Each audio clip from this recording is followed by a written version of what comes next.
প্রিয় বাংলাদেশবাসী, আমি ইউসুফ এবং আপনারা দেখছেন পুঁতে দাও টিভি থেকে। আপনারা খুব ভালো করে জানেন যে বর্তমান বাংলাদেশের ব্যবসায়ীদের অবস্থা ঠিক কতটা করুণ। তো আজকে আমরা একজন র্যান্ডম ব্যক্তিকে ধরে কিছু প্রশ্ন করব যে তার ব্যবসায়ের অবস্থা কিরকম চলছে। চলে আসুন আমাদের সঙ্গে। ওই যে একজন ব্যক্তি দেখা যাচ্ছে, চলুন আমরা মানে দুঃখিত, আমরা ওকে কিছু প্রশ্ন করি। চলে আসুন ভাই, এদিকে আসুন। এখানে আমাদের ক্যামেরা আছে, আপনার কি কোনো সমস্যা আছে? হ্যাঁ আছে সমস্যা। সেটা আমার দেখার বিষয় না। বর্তমানে আপনি কি কাজ করছেন? আমি একজন ব্যবসায়ী। তো আপনার ব্যবসার কি অবস্থা? আরে ভাই কি আর বলবো, দোকানে 2জন লোক রাখছি, ওদের বেতনই দিতে পারি না।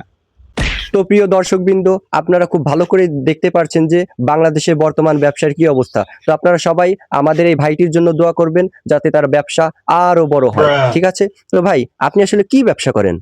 কাফনের কাপড়।